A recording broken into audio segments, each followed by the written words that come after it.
Hola familia Red, bienvenidos a un nuevo episodio de Red Fertility Podcast. Le acompañamos como siempre Erili Marmolejos, Doctor Diego Jiménez, doctora Yajaira Rosso. En esta semana tuvimos el día de la concienciación del autismo y por eso queremos en esta ocasión traer un especialista en el área para que hablemos sobre el desarrollo, sobre este tema en detalle. Sí, es un tema que ha salido y ha, digamos, surgido desde hace años en boga de miedo, de temor, de terror, y creo que no es así. Vamos a hablar de un tema muy especial que por eso les invitamos que se queden ahí en la audiencia para que aprendan un poquitito más. Y creo que es un tema que es importante que lo hablemos, que quitemos muchos mitos para que haya una verdadera inclusión, porque es un tema que cada día más atañe a muchas familias y que que estamos con un especialista que nos va a orientar en este episodio. Sí. Y quién más que el doctor Ángelo Pérez. Vamos Bienvenido, a darle la doctor. bienvenida para que nos hable de Por la este importante tema. y por toda esa payola que me han dado. Pero de verdad que me siento honrado en participar con ustedes en estas actividades que tienen tanto alcance, porque la gente lo puede ver, volver a ver, parar, seguir viendo, lo puede compartir con otras personas, lo puede guardar. O sea, yo espero no tener que decir lo mismo de siempre, sino decir unas cosas nuevas. Y sí, en esta semana se conmemoró el Día de la Concienciación del Trastorno del Espectro Autista. Hace ya muchos años, de la década de los 70, se viene conmemorando este día, porque cada vez vemos que es más frecuente y más presente este diagnóstico en medio de la sociedad, y cada vez hay más personas interesadas en el tema. Cada vez también vemos que las estadísticas suben. A mí siempre me preguntan mucho los otros pediatras y los padres, gente interesada, que por qué hay tanto autismo. Y yo siempre digo que yo pienso que no hay tanto autismo, lo que hay más conciencia del autismo, hay métodos más sensibles para el diagnóstico. Ya gracias a las redes sociales, a los medios de comunicación, la gente tiene más conocimiento. Cuando yo comencé la pediatría, a mí nunca me hablaron de autismo en mi formación. Y cuando comenzamos a ver, y uno veía casos, porque siempre ha existido casos de autismo, porque el autismo se comenzó a hablar y tenemos estudios en Europa y en Estados Unidos desde mitad del siglo pasado, que se quedaron ahí en reposo, pero después, en la década de los 70, comenzaron a compartirse, a divulgarse, y comenzaron a haber métodos diagnósticos. Se incluyó el autismo en el DSM-1, y así se le fueron añadiendo, quitando, poniendo cosas. Ahora se ha hecho más fácil lo que es el diagnóstico para nosotros, los clínicos, también más fácil lo que es la clasificación, porque ahora una clasificación de leve, moderado y severo. Y personas que no caen en ninguno de los tres rangos, sino que entran al espectro.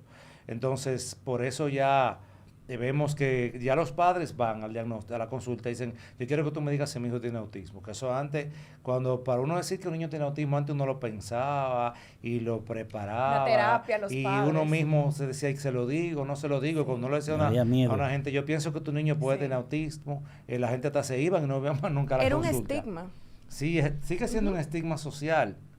De hecho, el DSM-5 sacó lo que es el trastorno de Asperger, de lo que es autismo, porque Asperger es un autismo también de alto rendimiento, pero siguen teniendo sus limitaciones en la interacción social, siguen teniendo sus patrones restrictivos, tienen algunos problemas de manejo, de conducta, pero siguen siendo autistas. Entonces ellos no quieren que le llamen autista, quieren que le llamen Asperger. Entonces, todas esas cosas, esas clasificaciones que vean antes, ya no existen para hacer leve, moderado y severo.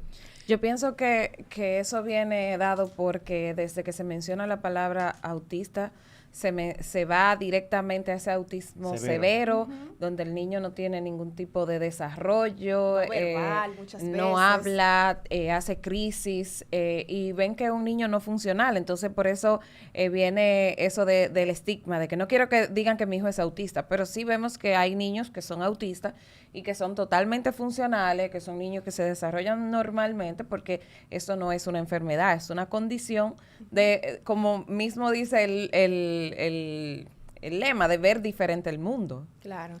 El doctor siempre ha tenido una voz alza su voz respecto al tema del autismo, Sí. y lo vemos mucho en sus redes. Y yo creo que por eso al principio no le dimos tanta introducción de decir quién era, porque es que el doctor ya, ¿quién no lo conoce aquí en nuestra ciudad? Como ese pediatra dedicado a sus pacientes, pero también educador en el tema de autismo, y con su centro que también se trata de manejar este tipo de condición. ¿Cómo se da ese proceso de diagnosticar a un niño con autismo al momento de llegar a la consulta, que es el primer abordaje, y ya luego con esos estudios más detallados? Lo primero es seguir el desarrollo neurológico del niño. El desarrollo neurológico o neurodesarrollo es un proceso progresivo que comienza en el útero, la vida intrauterina, comienza a desarrollarse el sistema nervioso, alcanza su mayor nivel más o menos al 6º año de vida, pero a medida que el niño va creciendo, que alcanza esta edad, que va interactuando con su medio ambiente, debe ir adquiriendo habilidades, tanto en el área física, o sea, en el área motora, en el área cognitiva, en el área social. Entonces, de que nosotros como pediatras o como padres vemos que nuestro niño no alcanza las necesidades que uno espera para su edad, uno tiene que comenzar a tener la sospecha en ese mismo momento. Mientras más pronto se comienza la intervención, aún tú no tengas un diagnóstico, mejor es el pronóstico. Se habla de que un 5 a un 15% de las personas con autismo que entraron a una edad temprana, entiéndase antes de los 2 años, entre el segundo y tercer año, a recibir intervención, pueden salir del espectro. Y eso es mucho, que tú puedas sacar de un 5 a un 15% de una gente en una condición que puede limitar su vida. Como decía la doctora, vemos muchos niños con autismo y cada vez oímos más y cada vez queremos como le tenemos, yo pienso que hasta miedo, cuando dicen la palabra autismo y que uno como papá piensa que tiene un hijo con autismo, uno mismo se paniquea porque dice, ¿qué va a hacer de la vida de mi hijo? Pero resulta que nosotros estamos rodeados de personas autistas que son sumamente funcionales y que nunca tuvieron intervención. O sea, esta generación que es mayormente diagnosticada, o sea, tenemos más diagnósticos, ha tenido el privilegio de ser intervenidos, porque ya desde que tuve un niño que tiene algún retraso en el desarrollo neurológico, ahí tú comienzas la intervención, ahí tú le estás dando un plus a ese niño. Claro. No tienes que esperar un diagnóstico. Hay muchos centros que con el perdón que yo lo mencione, que le exigen a la gente muchos estudios antes de comenzar a intervenir los niños. Nosotros dijimos en el centro, nosotros vamos a comenzar la intervención y vamos a ir con esa familia caminando, interviniendo y haciendo el procedimiento diagnóstico, porque hay que hacer mucho procedimiento. Porque muchos de los pacientes con autismo, de las personas con autismo, tienen otras comorbilidades, o sea, tienen otras condiciones que lo acompañan. Entiéndose, otros trastornos del desarrollo neurológico. Los trastornos de neurodesarrollo son muchos. El autismo es el más famoso, pero no es el más frecuente. El más frecuente es la discapacidad intelectual, lo que antes se llamaba el retraso mental, que se puede confundir con el autismo. El TDAH, que son las personas que son impacientes, hiperactivas, que no se concentran, que les cuesta prestar atención, que igual que el autismo, igual que los demás trastornos de desarrollo, no se curan para siempre, sino que van mejorando con el tiempo y mejorando con terapia. También está los trastornos de aprendizaje, donde está la disgrafia, personas que tienen dificultad para escribir, la dislexia para leer. Hay personas que no podemos leer en público porque las letras nos confunden, eso es dislexia. Sí, usted es disléxico. Y, sí. Y en la escuela nunca nos lo dijeron y decíamos, pero si yo me aprendo la cosa, pero no puedo leerla en público porque te da trabajo. Lo que pasa es que muchas personas tenemos un desarrollo neurológico diferente a las demás y eso nos resta que podamos ser personas exitosas. Es que cada cerebro es un mundo aparte, único y especial, entonces por eso debe ser individualizado también esa evaluación y ese seguimiento. Sí, porque mire, no sé si le ha pasado que últimamente las parejas en el tema de infertilidad me preguntan en la consulta, no doctor, y si me sale autista, si me sale el niño autista o la niña, yo quería preguntarte, Ángelo, ¿existe algún factor de riesgo que se ha estudiado? Bueno, uno de los factores que se asocia al incremento en el número de casos de autismo es la supervivencia de los pacientes prematuros, de los pacientes de alto riesgo, porque los pacientes que tienen un alto riesgo o que pasaron por alto riesgo en su vida perinatal tienen 40% más de posibilidad de desarrollar trastornos de neurodesarrollo entre ellos el autismo, que las demás personas. Sí, eso bueno Pero que, eso no puede quitarle a un papá ni a una mamá la bendición de disfrutar un embarazo, ya. la Sí. bendición de disfrutar un bebé, porque yo te voy a decir una cosa, nosotros tenemos que ir disfrutando de nuestros hijos en cada etapa. Claro. Cada etapa a veces yo me pongo a pensar, yo, concho, en esta etapa de que mis hijas crecieron, yo no estuve con ella porque estaba trabajando o porque Sí. estaba en cosas que eran personales. Digo, concho, se me pasó esa etapa. Sí. Y cada etapa del desarrollo de los seres humanos, así mismo de los papás, de los hermanos, de la pareja, es importante porque cada quien tiene, dependiendo de su edad, una necesidad. Yo veo ahora que la gente tiene un miedo Sí, a todo. por eso te lo Como la digo. gente Sí. está tan informada. Una anticipación y una Sí, sí, ansiedad sí, un a qué va a estrés, pasar después. se va más en lo que puede pasar Sí. que en el momento que estás viviendo. Disfrutar el Y es momento tanto actual. así que tú ves cuando el niño tiene cierta dificultad en aprendizaje, ya le ponen en la cabeza, la Un misma estigma. familia, un estigma, no, probablemente sea autista. Entonces se ha diseminado el diagnóstico de autismo que muchas veces se subdiagnostica, digamos que por el miedo. Entonces, yo te iba a preguntar, cuando tú recibes un niño, a veces no notas que también hay que tratar a la madre o al Bueno. padre. Yo tengo pacientes que yo he dado seguimiento desde que nacen. Y yo te juro que yo he pensado que son autistas. Sí. No se dejan examinar, van a la consulta, no te miran a la cara, no interactúan contigo porque van donde un médico que es un estresor, el pediatra es un estresor. Yo trato de estar perfumado, cambiado, limpio, porque si no me gano el niño, me gano por lo menos la madre. Porque de verdad que a veces los pediatras tenemos que tratar de payaso. Pero vemos cierta conducta en los niños, en la primera etapa de la vida, cierto apego a la figura materna, muchas veces, o a veces también a la figura paterna, que van limitando la interacción del niño con los demás. Yo, Sí. por ejemplo, esta semana vi un niño que tiene ya 3 años. Yo ese niño lo estoy viendo desde que nació, pero desde el año comencé a ver conductas en el niño diferentes. Nació en pandemia, con el pavor de contagiarse, de no ponerse en la escuela. Cuando llegó a la escuela ya tenía un apego sobremanera a su madre. Tenía que estar cargado con la mamá. Cuando llegó a la escuela quería estar cargado con la maestra, quería tener un juego siempre en la mano, no separarse de los juegos. Bueno, de algún objeto en la mano. O sea, tenía una conducta diferente. Un interés restrictivo. O sea, aparte del autismo es tener interés restrictivo. Explico. Un interés restrictivo es un interés por algo muy especial. Por ejemplo, tú ves que hay personas que se tocan mucho el pelo y la gente le llama que tiene un tics o que tienen que estar con la llave en la mano o que tienen que estar cuando son niños con una frazada, que andan con esa frazada, eso le montan a nuestros hijos, con esa muñeca para arriba y para abajo. O que tienen un solo juego y tú le quitas ese juego, Ay, hay lío, un berrinche. Y eso puede ser normal en la etapa del desarrollo del niño. Pero para no cansar el cuento, entonces le digo, bueno, pues este niño tenemos que evaluarlo. Hasta evaluar al niño fue difícil. Pero ya el niño tiene 3 años, yo lo veo a los 3 años, le digo, mamá, pero la primera vez que yo puedo interactuar con este niño es hoy. Y lo veo como un niño prácticamente neurotípico. O sea, neurotípico es una persona sin ningún tipo de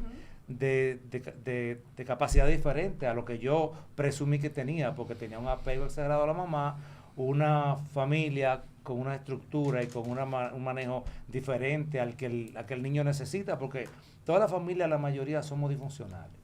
Lo que pasa es que hay mayor grado, menor grado, que otros y a medida de mayor grado van a ser la repercusión en la dinámica familiar. Pero te puedo decir que uno ve niños, por ejemplo, que uno cree que tiene una condición y a veces solamente con cambiar la dinámica familiar las cosas cambian. Sí, eso se puede ver. Y entonces ahí era como mencionaba Diego, el intervenir a la familia completa. Tal vez también esa conversación con la abuela, con los abuelos, que juegan un papel muy importante en el tema de complacer al niño, de los antojos, de la parte de la disciplina, de tal vez romper un poco la disciplina que han impuesto los padres, porque ese es el papel del abuelo, ¿verdad que sí? Sí. Ser el consentidor. Entonces eso es importante, que sea un trabajo en toda la familia. Es que sacando los problemas congénitos de los niños, el 90% de las situaciones que el niño va a consulta de psicología es por la familia. Cuando yo estudié psicología, yo comencé ya yo era pediatra y comencé con la inquietud, bueno, yo necesito un sitio, yo puedo mandar al paciente y darle seguimiento. Porque cada día en la consulta veo situaciones que no son médicas, son emocionales. El muchacho que va con el mismo dolor de barriga, con el mismo dolor de cabeza, a la mamá que te llama a la misma hora, y tú ves la dinámica familiar que puedes tú percibir que hay un humo de que algo se está quemando. Sí. Y yo decía, bueno, no puedo tener un sitio donde a la gente no se le dé seguimiento, porque es que una gente con una psicóloga un día no se sana. No. Claro. O sea, la psicología es una ciencia demasiado comprometedora con el paciente, donde el médico, donde el psicólogo, el terapeuta, tiene que comprometerse a darlo todo, pero también el paciente comprometerse a darlo todo, y nadie quiere salir de su zona de confort. Entonces muchas familias y muchos problemas de los niños vienen por los problemas de la familia, fuera de lo que es el autismo. Hay problemas familiares que pueden simular, claro, muchísimos trastornos, los mismos trastornos de ansiedad, la misma enuresis, que tiene que ver mucho con la ansiedad, la ecopresis, también que tiene que ver con la dinámica familiar, tiene mucho que ver con lo que es la situación familiar. Diego va a dar la traducción de lo que es ecopresis y enuresis. Sí. Que se le sale lo meao. No, esta traducción fue demasiado literal. Sí, sí. Que se orinan en la Se cama. ven en la cama, de la continencia orina. orina. Sí. Y la ecopresis Y es de la las incontinencia de la materia fecal a una edad donde ya el niño debe tener control de esfínteres, o donde la tuvo y la perdió, hizo una regresión. Sí. ¿Y cuáles serían esos signos que vamos a ver en los niños que pueden llamar la atención de los padres para ir a la consulta y decir, bueno, yo veo que mi hijo tiene esto? O sea, ¿cuáles son esos signos precisos? Porque decimos, bueno, trastorno del neurodesarrollo, que no sea normal tema muy amplio. a esa edad, pero ¿cuáles serían más o menos? Bueno, yo siempre digo que los seres humanos somos seres sociales. Te voy a cruzar la pierna. Y ya desde que nacemos andamos buscando la interacción con los que nos rodean. Un niño no puede sobrevivir solo, un ser humano. Ningún ser humano necesita el cuidado de mamá. Fíjate que la gallina agarra los pollos y si tú se lo agarras hasta te pica. Sí. La gata ni se diga. Y todos los animales, y nosotros los seres humanos somos animales de costumbre. Le damos protección a nuestra descendencia. Y desde el primer mes de vida, ya el niño anda buscando la mirada de la mamá. Y ya cuando la mamá le habla, el niño se sonríe. Antes del mes, el niño sonríe solo. Pero ya cuando tiene un mes, el niño comienza a buscar esa mirada de la mamá y a sonreír con ella. Y cuando la mamá le habla, comenzar también a reírse ya con una risa que tú ves que es una respuesta a un estímulo que tú le estás dando. Porque como yo decía, el neurodesarrollo es respuesta al estímulo del ambiente, adecuado, de acorde a lo que le da el niño. Ya a los 2 meses el niño debe balbucear. El niño cuando se levanta debe comenzar a hacer ruido, cuando se despierta, para que vayan a prestarle atención. Y ya cuando le prestan atención, comienza la carcajada, comienza el niño a tener un poquito de más interacción, a mover más las manos, que están cerradas, ya comienzan a abrir un poquito más, movimiento de los pies. Y así el niño en cada mes va a ir alcanzando un nivel de más compenetración con su cuidador, sea con la madre o con la persona que lo cuida. Y como es en el autismo hay una alteración en la interacción social, esa interacción social no se va a dar. O sea, va a haber una interacción social que es pobre, es el niño que no te va a mirar a la cara, es el niño que no te va a mirar a la cara con tanta frecuencia como tú esperas, es el niño que ya a los 4 meses tú le haces gracia o le haces cosquilla, el niño se queda prácticamente inmóvil o no tiene una respuesta que tú lo sigues estimulando, porque a los seres humanos nos gusta la estimulación porque somos seres sensoriales y respondemos por todos los sentidos, tanto por el oído, el tacto, el gusto. Entonces ese niño que no anticipa a la hora de alimentarse, sino que la mamá tiene que dar la comida porque es un niño que está, ahora. Exactamente, que ni siquiera llora para alimentarse, es un niño que ya cuando llega al año de edad, es un niño que no responde a su nombre, es un niño que no aplaude, es un niño que no tiene lenguaje corporal, un niño que no dice adiós cuando tú le dices adiós, un niño que no dice ven con las manos. Yo pienso que el lenguaje corporal es muy importante y nosotros como médicos le damos poca importancia, como papá. Siempre nos fijamos que mi niño no habla. Bueno, en promedio de palabras, un niño de 1 año son 20 palabras. Yo siempre lo digo porque la gente tiene que saberse eso. Aunque sean palabritas, pero que el niño entienda cuando prende la luz, que eso es la luz, que es el mamá, que es el papá, que es el gato en la casa, que es el perro. Por lo menos 20 conceptos con algunas palabras que tenga, exactamente. Ya al 1 año y medio, 50 palabras, a los 2 años el niño debe hablar y tratar de hacer oraciones. Claro, el hecho de que un niño no hable a los 2 años como tú esperas, no quiere decir que tenga autismo. Sí es un niño que tiene un desarrollo neurológico lento, pero tú tienes que ver en las otras áreas cómo están. Cómo está la interacción social, cómo está en el conocimiento de muchas cosas. Le digo, papá, su niño al año ya usted le dice cierra la puerta y cierra la puerta. Al año y medio le trae los zapatos, le trae la llave. Ya cuando usted cae la llave, se da cuenta que usted se va, uno, pues no importa que no hable. Okay. Claro. Su niño cuando quiere algo, Intención señala lo que comunicativa. quiere. Muchas veces los niños, es muy frecuente los niños con autismo, que no te señalan lo que quieren. Te llevan de la mano. Entonces te llevan de la mano para que tú le pases lo que ellos quieren. Y por ejemplo, pueden tener hambre y no cogen el biberón, no cogen el plato. O tienen intereses muy restrictivos. O sea, les gusta una sola cosa, pero son selectivos para los alimentos. Le gusta la comida blanca, o le gustan las texturas, discriminan mucho las texturas, porque el autismo hay una hiperactividad a nivel de todos los sentidos.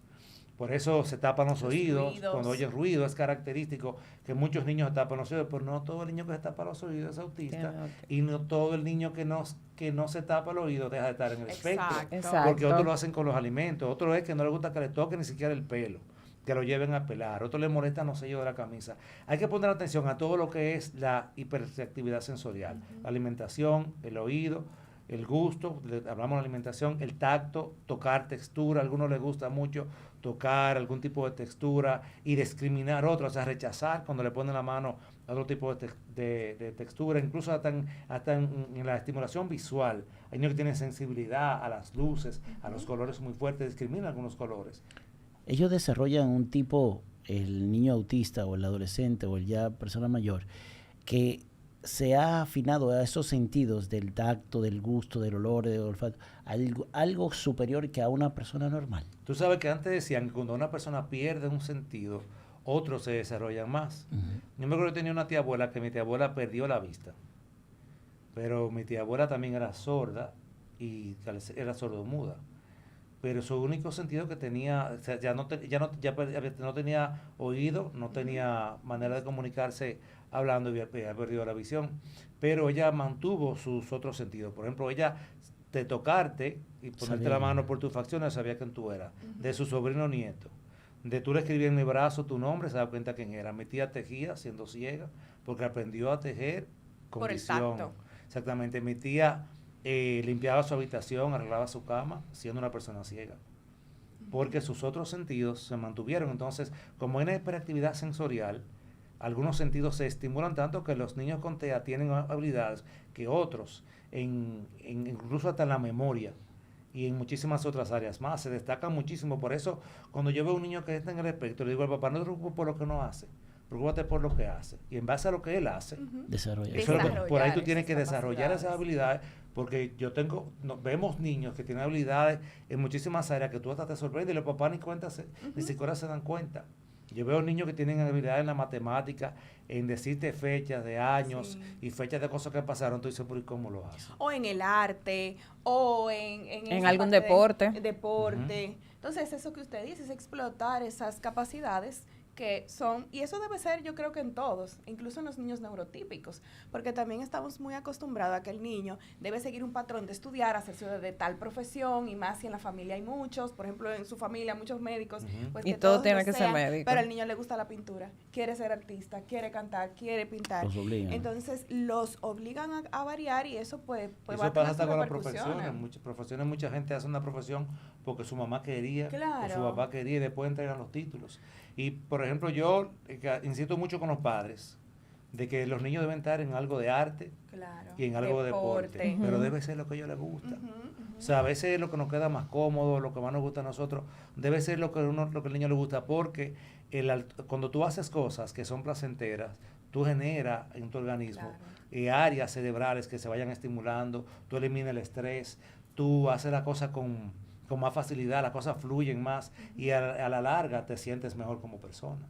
Sí, a mí me pasó con el hijo mayor mío que yo lo tenía en karate, pero porque yo lo puse en karate, pero él decidió estar en fútbol. Y aunque le cuesta más el fútbol, pero eso es lo que él quiere. Usted mencionaba ahorita el tema de los niños que nacieron durante la pandemia. Ahí me surgen dos preguntas. Esos niños pandemia, como le llaman, han tenido quizá algunas repercusiones en su desarrollo que algunos se puedan confundir con un autismo. Claro que sí. Pero también ahí me surge la pregunta de ¿Qué tal fue esa exposición al virus del COVID con respecto a alguna influencia en el desarrollo de una madre, por ejemplo, embarazada o una mujer en edad fértil? El contacto con el virus y con la vacuna. ¿Hay algún estudio que se esté llevando o alguna evidencia de que haya tenido algún impacto? Vamos a comenzar atrás para adelante. Exacto. Hace muchos años se habló de que la vacuna del papiloma y sarampión se asociaba con el autismo. Yo tengo padres de pacientes que son médicos. Yo tengo una persona que yo conozco bien, que es una persona que es una maestra del autismo.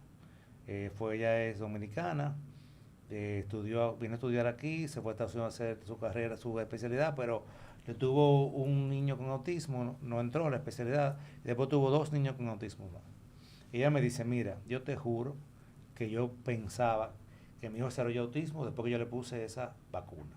Porque a partir de ahí mi niño comenzó a perder la habilidad adquirida. Y resulta que en el autismo hay muchos niños que tú lo ves que llevan un desarrollo normal hasta que llegan al año de edad y de ahí comienzan a perder habilidades que ya adquirieron. ¿Qué es habilidad adquirida? Que el niño deja de hacer cosas que hacía. Comienzan a dejar de decir la palabra que decían.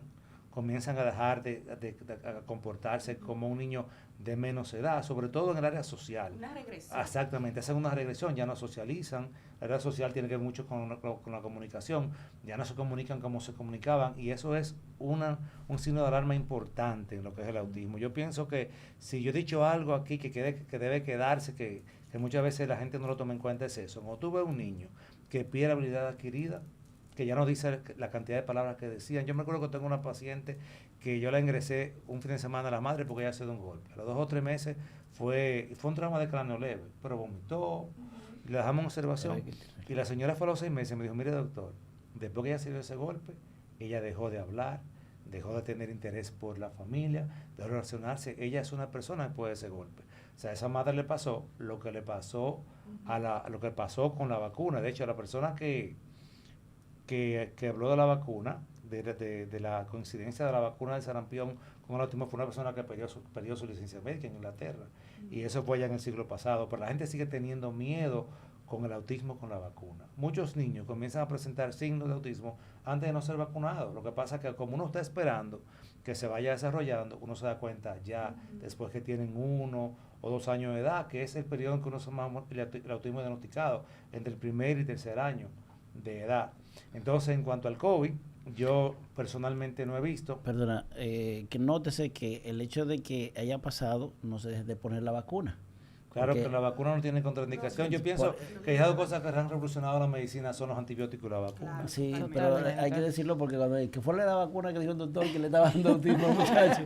Al revés, la vacuna que no Sí, no da se autismo. Ah. Entonces, no hay ninguna vacuna, no hay ningún medicamento que se relacionen con el autismo, pero sí hay muchos factores medioambientales que sí pueden relacionarse, porque del autismo hay mucha teoría, pero hay poca cosa comprobada científicamente. Lamentablemente, pienso que estamos cerca, porque nos hemos acercado a muchas cosas y hemos visto que muchas cosas, cuando tú las limitas en el niño puede mejorar su conducta, y eso yo pienso que vamos ganando en lo que es acercarnos al diagnóstico y a las causas. Pero hablábamos del COVID, yo personalmente no he visto ninguna repercusión en madres con COVID, en los niños, tampoco en niños con COVID que tuvieron COVID recién nacido, ni COVID en los primeros días. No sé la doctora qué experiencia tiene.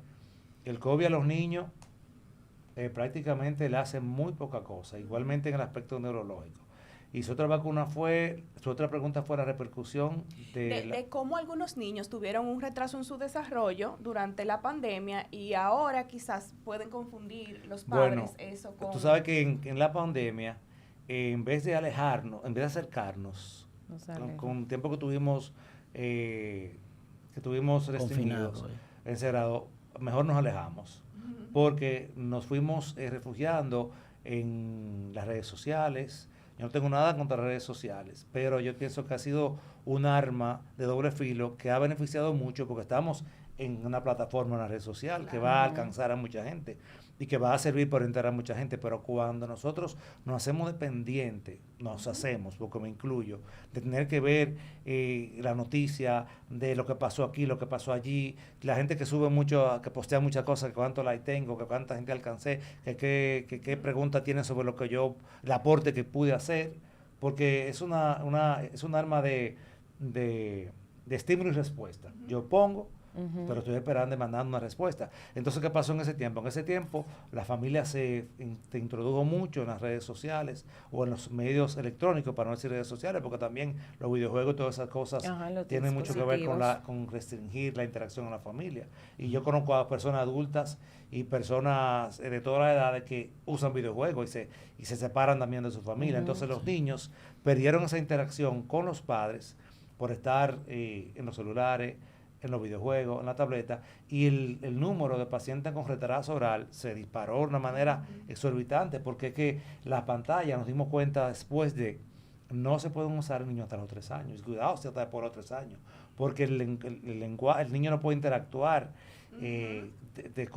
con el interlocutor que tiene en lo que él está viendo, y también todas esas cosas que tienen respuesta táctil, cuando tú emites un estímulo, tú estás esperando una respuesta. Entonces eso demanda mucha liberación de dopamina, serotonina, y produce mucha adicción, y las adicciones comienzan desde que los niños, desde que los seres humanos estamos pequeños. Las adicciones no comienzan en el adulto, como uno cree. Hay un tema también controversial respecto al autismo y la alimentación. Y se ha hablado mucho de dietas restrictivas. Ya usted mencionó que son muy selectivos a la textura, a los colores de los alimentos, pero se ha hablado del impacto que pudiera tener una dieta, por ejemplo, libre de gluten, restringir lácteos o tales o cuales alimentos. ¿Qué nos dice la evidencia real sobre si es tan efectivo como se piensa? Bueno, mira, no es porque yo sea terapeuta de la conducta y yo sea psicólogo, pero yo pienso que lo básico para mejorar una conducta es la terapia. Hay muchos niños que han mejorado con dieta, sobre todo restricción de gluten y restricción de proteína de leche de vaca. Sabemos lo que el gluten produce en el intestino, de que estudiamos, lo que nos dimos pediatría con el doctor Erasmo Vázquez, la intolerancia a la gliadina, de esa pediatría 1, y esa reacción que puede provocar la introducción de harina de trigo en el intestino. Igualmente la satanizada leche de vaca, proteína de leche de vaca, que hemos visto cada día más cómo uno quiere alejarse de la leche de vaca. Ya la gente lo que toma es leche de soya, que no es leche, leche de almendra, que no es leche. Jugo de almendra. Sí, jugo de almendra. Porque en verdad, yo como médico te puedo decir que veo muchas intolerancias que son normales en los primeros meses de vida y al final de la vida adulta, que repercuten en la conducta del niño, lo ponen irritable, le dan cólicos, le dan vómitos. Igualmente las alergias a la proteína de leche de vaca, la soya, que también se usaba mucho antes, pueden repercutir en la conducta del individuo. Entonces se ha visto que hay pacientes que son alérgicos a la proteína de leche, o que tienen intolerancia al gluten, o que tienen cierta sensibilidad a estos alimentos y a otros más, que cuando le quitan esos alimentos mejoran. Pero yo he visto dieta en pacientes. Yo he visto regímenes nutricionales que le ponen a niños que a mí me da pena. O sea, porque al niño le quitan todo. O sea, el niño no puede ir a un cumpleaños, porque no puede comer dulce. Huevo, no puede muchas veces le restringen también. El huevo, restringen proteína, lo desnutren. Sí. Entonces, y aparte de eso, el niño, la familia tiene que dejar de la terapia, porque tiene que llevar una costosa dieta y una costosa cantidad de medicamentos. O sea, yo veo colegas, con todo el respeto que se merecen, que usan una cantidad de medicamentos, de vitaminas, de suplementos para trabajar con niños autistas, que yo digo, wow, pero de verdad, yo pienso que tú debes suplementar lo que falta. Y en este tiempo nosotros tenemos la facilidad que podemos cuantificar. Tenemos vitamina D baja, tenemos calcio bajo, entonces vamos a ingerir esos suplementos y no vamos a tomar cosas como estar tirando con una escopeta. Sí. Y entonces, en base a eso, ¿cuál sería el manejo de estos pacientes autistas? Sabemos que se van a clasificar, obviamente, en autismo leve, moderado y severo. ¿Cuál sería el manejo acorde a esta clasificación? Bueno, yo pienso que lo primero es lo primero. El paciente que te presenta cualquier deficiencia en la interacción social o en la conducta debe ser evaluado. Y en lo que llega a la evaluación, tú debes comenzar a estimularlo, a intervenirlo. Terapia conductual, terapia de habla, que es uno de los trastornos que más se confunden con el autismo, que es el más frecuente y uno de los más frecuentes, porque el niño autista no le interesa comunicarse. Tú lo llamas, no responde al nombre, al año, tú lo llamas, no te presta atención, tiene los mismos juegos, que usa los mismos objetos, pone por regular las cosas casi siempre, la clasifica. Eso es muy frecuente, por ejemplo, propio de los autistas, otros niños lo hacen. Entonces, de acuerdo a la necesidad que tenga el niño, ahí va a ir la terapia. E incluso, por ejemplo, un autismo leve, terapia conductual y terapia de habla, que son las cosas más frecuentes. Ya un autismo moderado sí necesita terapia ocupacional para enseñarlo a hacer cosas que no tiene la facilidad de hacerlo. Necesita terapia conductual siempre, porque el autismo muchas veces como comorbilidad tiene los trastornos de ansiedad. Tiene como comorbilidad el TDAH, que es el niño que se mueve mucho, que no presta atención, que pone muchas manos, que es impaciente, y eso es de las cosas que es más frecuente en los pacientes con autismo. Entonces, terapia para todas esas cosas. Y ya el autismo severo, aparte de todas las terapias que necesita también muchas veces medicación para el sueño, porque muchos niños tienen problemas para conciliar el sueño o trastornos del sueño, para la impulsividad, para la agresividad, porque muchos niños se autoagreden o agreden a los cuidadores. Entonces, cada paciente va a ser diferente y va a necesitar una terapéutica diferente. Tú nunca vas a ver dos pacientes con que el tienen mismo autismo, manejo, aunque sean hermanos iguales, porque cada persona es diferente, así se va a manifestar de manera diferente el autismo en cada persona. También pasa que los niños con autismo, esa parte de interacción escolar se ve afectada y a veces están en las mismas aulas de niños neurotípicos y eso puede traer ciertos inconvenientes. ¿Qué recomendación se da para esos niños con autismo leve, moderado, que son funcionales, pero que tienen que desarrollarse escolarmente en un ambiente que no está diseñado exclusivamente para ellos? Bueno, yo pienso que lo que tenemos que hacer con lo que tenemos. Yo pienso que el niño no puede quedarse en su casa. El niño debe irse a la escuela, porque escolarizar a un niño siempre va a facilitar la interacción con los demás y te va a ayudar a descubrir al maestro, que tiene más capacidad que el niño, las habilidades de este niño. Entonces yo pienso que tratar de escolarizarlo siempre. Claro, un niño con un trastorno severo, tú no lo vas a poder escolarizar como otro, porque no se va a poder adaptar al ambiente.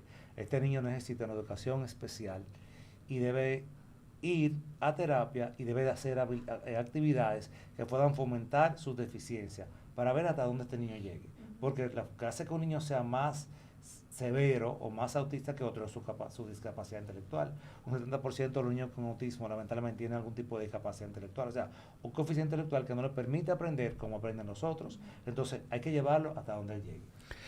Y muchas veces, llevarlo medicado. Hay papás que se resisten a medicar a un niño. El sistema nervioso es un sistema como respiratorio, como el digestivo, como el gastrointestinal, y la gente tiene que medicarse.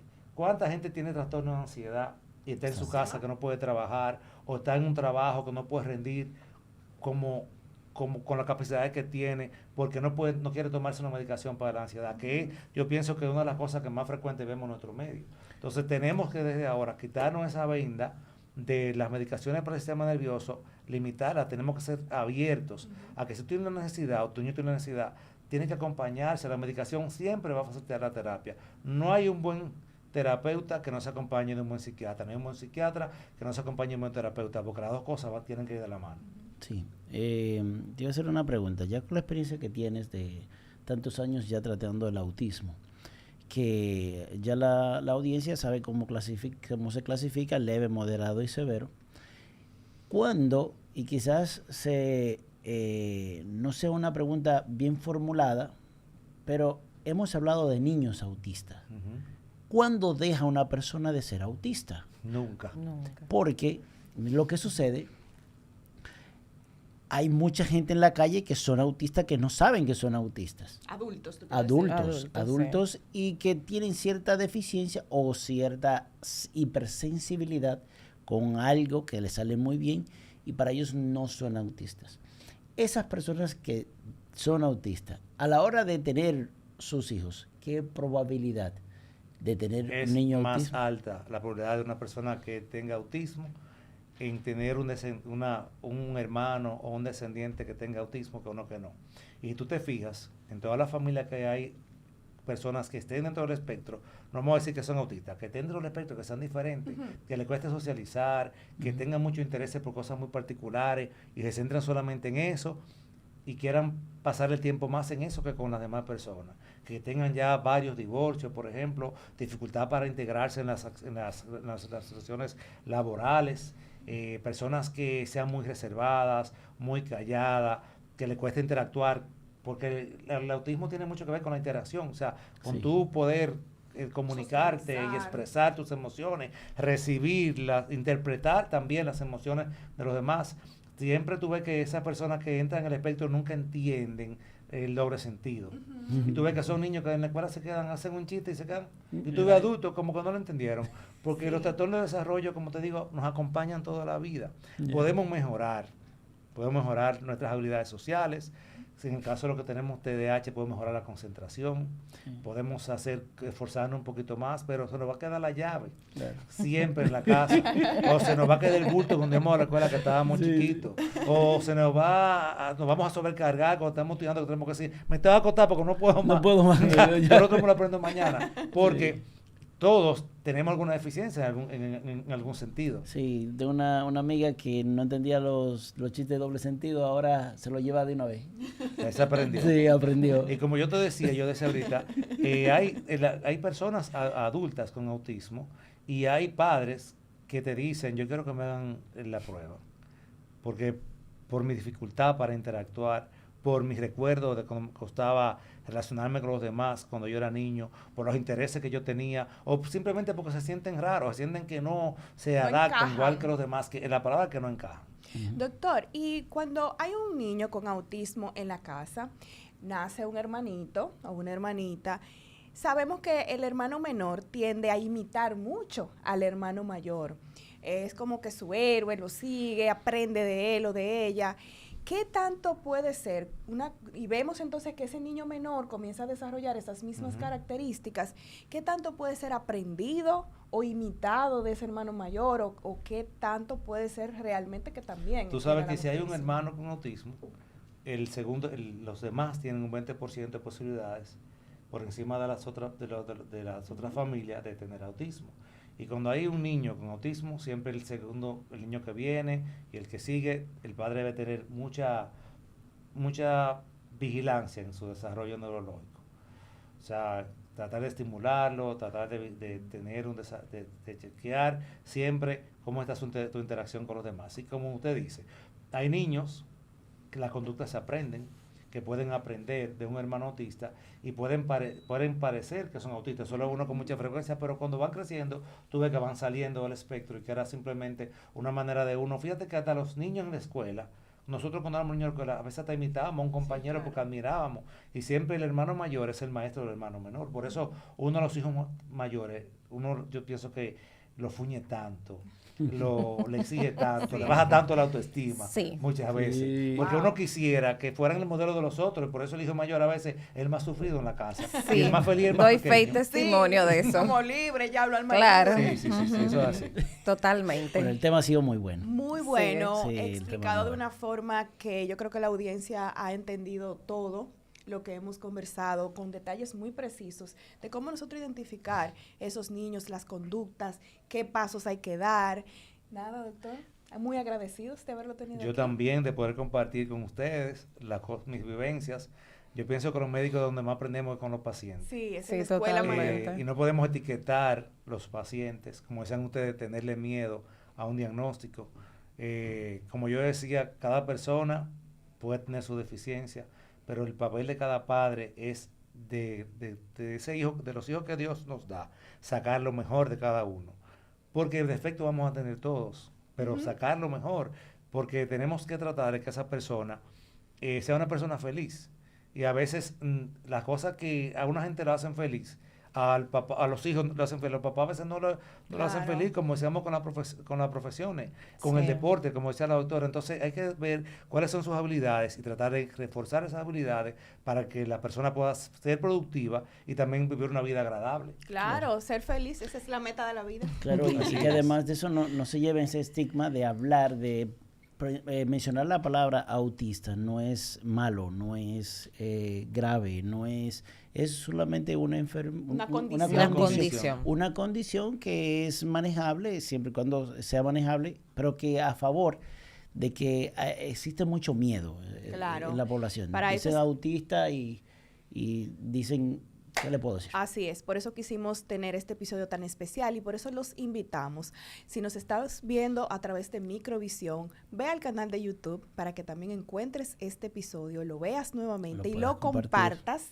Síguenos en nuestras redes sociales, @RedFertilityRD, en las mías, @DocMarmolejos. Doctor Diego Jiménez. @Yajaira Rosón. ¿Sus redes, doctor? La mía es papá Dotoy. Yo siempre he querido saber ese nombre, ¿de dónde vino Papá Papá Dotoy. Dotoy? Lo que pasa es que... Dotoy, es con I, Claro, Papá porque estamos en el Dotoy. Cibao, no puedo hacer con él. Lo que pasa es que en mi casa, mi servicio tiene muchos años con nosotros, prácticamente familia de nosotros. Y cuando nació su hija mayor, ella veía que mis hijas me decían papá y que su mamá me decía doctor. Entonces ella buscó un nombre entre lo que decía su mamá y lo que decían mis hijas, y de ahí salió papá doctor. Ya la niña está grande. Siempre quise ya una saber eso adolescente. ya. Sí, ya sabe la historia. Sí, el doctor siempre también por ahí comparte muchísima información. Les invitamos a que nuevamente compartan este episodio tan importante porque tenemos que darle visibilidad, tenemos que alzar la voz con el tema del autismo para crear conciencia. Por eso fue celebrado o conmemorado este día durante esta semana pasada. Nos pueden visitar en el edificio de JM de la Cruz, en la calle Pedro J. Casado, frente al Laboratorio Morilla Gómez, al lado de Coopedad. Ahí tendrán los Arriba. servicios de ginecología, urología, psicología, además de eso de cardiología y evaluaciones preanestesia con el doctor Carlos Sánchez. Con los teléfonos, doctora Yajaira. 849-460-3051. Bueno, hasta la próxima, Familia Red. Hasta luego. Hasta luego.